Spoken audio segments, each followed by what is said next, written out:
안녕하세요. 김비트의 코인 생존기입니다. 데일리 영상 시작합니다. 처음 보시는 화면은 실버게이트라는 이제 미국의 은행인데요. 최근에 이 은행 때문에 시장이 하락했다라는 얘기가 좀 있습니다. 지난 금요일 날에 실버게이트와 마운트 곡스에서 이제 풀리는 비트코인에 관해서 얘기를 하면서 시장이 이것 때문에 하락한 것 같습니다라고 말을 드렸는데 역시나 이 얘기들이 많이 지속적으로 나오고 있는 것 같아요. 보면 실버게이트가 그래서 뭐가 문제가 있는지 제가 말로 좀 설명을 드리려 합니다. 실버게이트. 역사상 가장 이율이 낮았을 때 미국 국채에 투자를 해서 이제 이율이 계속 올라갔죠, 국채가. 그래서 그런지 뭐 연준이 금리 인상을 이제 하니까 은행 고객들의 수익률이 더 높고, 그리고 정부가 직접 운영하는 채권에 투자를 하기 위해 기존 실버게이트에 투자했던 금액들을 회수를 하기 시작을 했어요.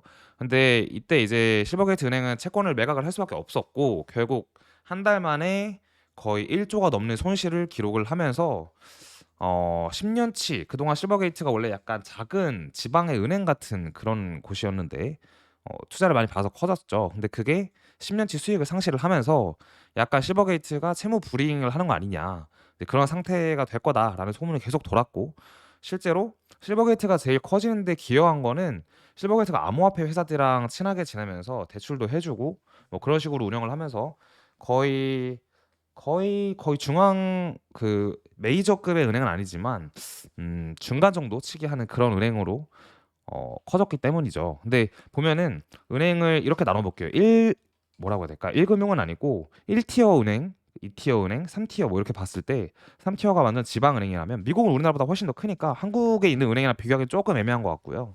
1 티어와 3 티어 사이까지 올라갔던 것 같아요. 근데 여러 가지 이제 자금 세탁 조사를 받는다는 소문도 나고, 왜냐하면 암호화폐를 계속 두드려 패고 있으니까 SEC에서. 그리고 은행이 실제로 지금 실버게이트가 채무 불이행 상태가 빠진다는 얘기가 돌면서 문제가 됐습니다. 그리고 뭐 비공식 자료에 따르면은 거의 실버게이트가 불법 결제 네트워크에다가 7,500억 달러, 그러니까 보면 거의 750조가 넘는 돈을 거래했다고 하는데, 뭐 이거는 팩트는 아니니까 그냥 얘기가 그렇다라는 거고요. 시그네이처 뱅크라는 것도 실버게이트 은행이랑 비슷한 비즈니스 모델로 운영이 되고 있었는데, 지금 거기도 자금 세탁 혐의를 받고 있어서 아무래도 실버게이트도 조금 문제가 있지 않은가라는 생각이 다들 들고 있나 봅니다. 그리고 이 두 개의 지금 은행이 비자 카드 전체에 일어나는 트랜잭션에서 15%의 자금을 처리했기 때문에, 두 개 다 만약에 은행이 망한다면 비자 카드 자체도 어떻게 보면 매출이 15%로 없어지는 거니까 문제가 될 수 있죠. 그리고 두 가지 전 모두 이제 암호화폐에 프렌들리하게, 그러니까 친근하게 사업을 했다는 점에서 암호화폐 시장에 약간 안 좋은 악재로 작용을 하고 있는 것 같습니다. 이걸 보면은 약간 옛날에 2008년도 리먼 브라더 사태가 생각이 나는데, 물론 리먼은 엄청나게 큰 회사였지만 약간 얘기가 다르죠. 근데 어쨌든 암호화폐에 미치는 영향이 있다는 게 조금 우려스럽긴 합니다. 자, 그럼 다음 넘어갈게요. 다음 보시면 저희 월요일 날 원래 막 주말에 있었던 여러 가지 내용이나 이슈들을 싹 다 정리해서 말씀을 드리려고 최대한 하는데, 거의 실버게이트 이후로 내용도 없고 차트가 굉장히 중요한 자리이기 때문에 이거를 같이 지속적으로 보도록 하겠습니다. 보면 뭐 저희가 꼭 19년도랑 완벽하게 비교하고 있는 건 아니에요. 근데 어느 정도 19년도와 비슷한 모양을 유지하고 있는 게 현재 비트코인 장세는 맞다라고 생각을 하고 있습니다. 따라서 그러한 기조로 보았을 때 19년도에 여기가 이제 4월 1일로 기억을 하는데, 4월 1일 날 엄청나게 오르고 횡보를 4월 내내 하고 5월 달 들어서 다시 재차 상승을 했었습니다. 근데 이게 굉장히 큰 폭이었어요.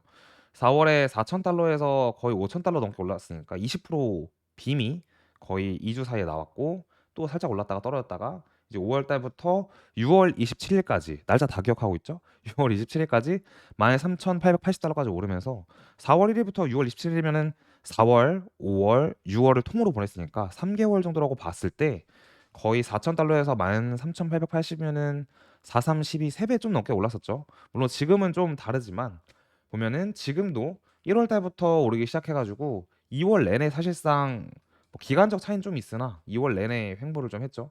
여기가 이제 2월이니까 이렇게 보면은 이만큼 횡보를 했다라고 볼 수 있습니다. 그리고 3월 들어서 사실 개인적으로 19년도를 따라갈 거라면 이 19년도에 5월 1일 날부터 바로 올랐기 때문에 5월 1일, 2일부터 올랐기 때문에 3월도 바로 오를 줄 알았습니다. 근데 현재는 어쨌든 조정 중인데, 이러한 모양을 따라간다면 이제 3월도 3, 4, 뭐 1, 2, 3, 4, 5 뭐 이렇게 오르면은 올라갈 수 있다라는 생각을 할 수 있는 거고요. 그러려면 이 전제가 깔리는 게 지금의 이 위에 꼬리가 25,250달러인데 이거 이따가 뒤에서 차트에서 말씀을 드릴 거예요. 근데 어쨌든 여기를 넘는 게 중요하고 그러려면 지금의 이 하단 지지선을 지키고 반등을 하는 게 좋다라는 얘기입니다. 19년도와 23년도 또 똑같이 비교를 하고 있는 거죠. 아까 차트를 조금 더 확대하지 않고 축소해서 보고 있는 상황인데 아까 저희가 앞에서 본 자료는 보시면 이렇게 확대한 거고요. 지금 자료는 이 전에 19년도 하락대를 잘린 거죠. 그러니까 보면 이게 4월 달이고 이렇게 올라가는 모양인데 현재도 이게 1월을 12월부터 11월이라고 봐야 되나요? FTX 사태 11월이니까 12월 중순부터 1월 중순까지 두 달 횡보하고 올라간 모습이고 이때는 보면 11월 때부터 떨어졌는데 이때도 12월에 또 떨어지기 시작했고 그다음에 1월, 2월, 3월을 통으로 횡보를 보내고 올라갔습니다. 모양이 좀 비슷하다라고 볼 수도 있는 부분인 것 같아요. 그리고 이건 사실 이 차트가 그렇게 잘 맞는 건 아니에요. 그냥 곡선 차트로 이렇게 찍찍찍 이게 점점점 찍으면 나오는 차트거든요. 이것도 마찬가지고. 근데 어쨌든 지금 봤을 때 이 굵기에 따라서 또 차트가 맞고 틀리고 있어요. 이걸 살짝 굵게 그려왔기 때문에 맞는 부분이 있는데 어쨌든 이 사람이 맞다면 이 의견대로라면 저점 또한 형성이 잘 됐고 보통 0.5 피보나치 구간 이상으로 올랐기 때문에 0.5 구간의 피보나치는 현재 이 사람이 보는 거는 33,356달러니까 여기까지 반등을 최소한 보고 있다라고 보면 좋을 것 같습니다. 그리고 0.5 피보나치 이상에서부터는 진짜 상승이 시작을 됐으니까 0.5, 33,350달러를 꼭 기억하라라는 차트인 것 같습니다. 현재 저점도 이미 한번 찍었다고 얘기를 하고 있는 것 같네요. 자 그러면 차트를 같이 보도록 하죠. 보면 실버게이트 얘기가 시간적으로 언제 나왔냐면 이게 3월 3일 오전 10시 15분의 차트인데요. 3월 3일 새벽에 나왔습니다. 사실 이 구간에서 실버게이트 얘가 지속적으로 나왔었고 갑자기 오전이 되면서 엄청난 하락을 보였는데 이게 거의 30분 만에 5% 정도 빠진 건데 이거는 이 정도의 양은 악재로 인해서 누가 순식간에 많은 사람들이 던진 게 아니라 개인이 던졌다라고 표현하는 게 맞는 것 같아요. 왜냐면 1분봉으로 봐도 이게 거의 몇천 개씩 던졌었는데 실버게이트 얘기는 그 이미 전에 나왔던 거고 그러니까 다중의 사람들이 던진 게 아니라 개인이 매도 매물을 쏟아낸 것 같습니다. 그 이후에 15분으로 보면 현재 횡보를 엄청나게 하고 있고 조금 올라도 누가 던지면서 누르는 느낌이 강하게 들고 있는데요.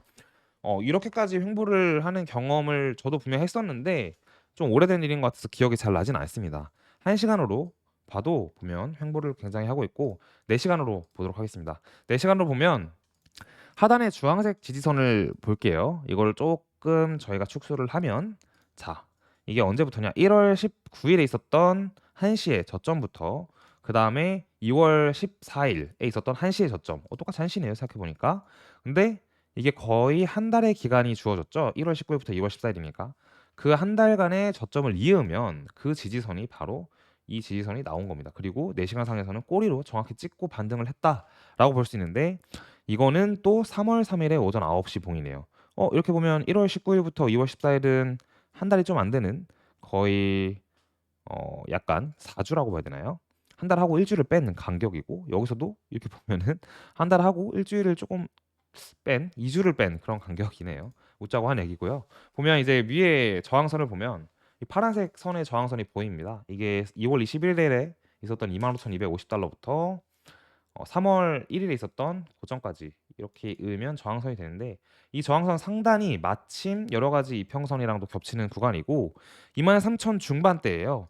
23,000이면은 하락 시작한 부근이라고 볼 수 있는데 이 갭이 아마 가격적인 범위로 봤을 때는 지금의 저점부터 보면 4.45% 정도네요. 그러니까 5%만 올라줘도 저항선을 뚫으면서 재차 25,250 구간을 공격을 하러 갈 겁니다. 여기를 뚫게 된다면 이제 그 위로 올라갈 수 있는데 그 위는 그럼 어디냐라고 봤을 때 자, 제가 미리 그려놓은 게 있어요.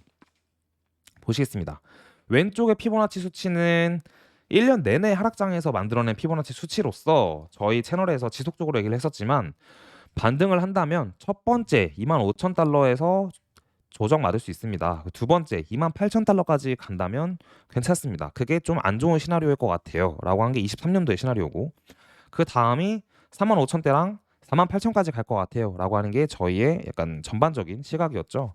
근데 보면 아까 말씀드린 25,000을 넘는다면 여기 피보나치가 0.236 구간이 28,000대가 나와요. 그리고 이 피보나치 구간이 아이러니하게 보시면 아시겠지만 이 꼬리들을 지속적으로 지켜줬던 자리가 또 28,000대의 자리예요. 보이시죠? 그래서 매물대가 또 있기 때문에 여기서 저항을 한번 맞을 수 있다. 혹은 여기를 한 번에 뚫는다면 한 번에 3만 초중반까지 갈 수 있다라고 말을 하는 게 맞는 것 같습니다. 그리고 현재 이 25,000대 저항을 맞았잖아요. 25,200대. 이게 웃긴 게 FTX 사태 지점부터 이후에 저점을 이으면은 1.618 구간이 되돌림에서의 약간 반등 구간이 25,200에 나옵니다. 그래서 저항상으로도 맞고 여기 매물대상으로도 맞았다라고 보는 게 맞을 것 같아요. 그리고 이제 이후에 반등을 이어나가면 여기서도 보여지는 수치가 거의 2.618을 본다면 31,000대이기 때문에 결국 28,000대를 넘어주면은 31,000대까지 금방 갈 수 있다라고 보면 좋을 것 같습니다. 그리고 단기적으로 그러면 어떻게 대응을 해야 되냐? 단기적으로는 이 주황색 선이 사실 22,000 극초반 구간인데 여기서는 매수가 당연히 맞는 거고 이게 하방 이탈한다면 손절을 하는 게 맞는 거겠죠. 반대로 조금 안전하게 하시는 분들이라고 보면은 이 저항선을 파란색 저항선인 23,000대 초반을 뚫는 것, 23,200을 뚫었을 때 매수를 하고 25,000대에 또 한 번 저항을 받을 수 있으니 매도를 하는 것, 뭐 이런 전략을 짤 수 있겠죠.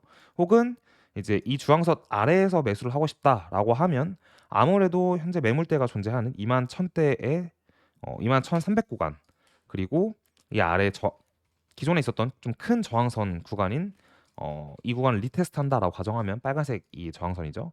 19,000 후반까지도 보는 게 맞다라고 보면 좋을 것 같습니다. 저희의 시각적인 뷰는 신저점을 갱신한다거나 아니면 최근에 있었던 저번에 1월에 FTX 사태 이후의 저점인 15,500대를 다시 가진 않을 거다라는 게 아직은 저희의 기조입니다. 따라서 추가 상승을 할 가능성이 더 높다라고 보고 있고 그 기간은 꼭 3월이 아니더라도 혹은 트리거가 지금 필요하다고 봐요. 지금 상황 자체가 뭔가 트리거가 필요한데 그게 뭐 CPI가 될 수도 있고 FOMC 때 점도표가 될 수도 있고 그런 걸 보고 있고 따라서 결국 큰 반등이 온다라는 가정을 한다면 4월이 올 거고 4월에 큰 반등이 오면은 그 추세에 따라서 자본이 몰려서 5월에 마켓 피크를 찍거나 6월 정도에 마켓 피크를 찍지 않을까라는 게 생각입니다.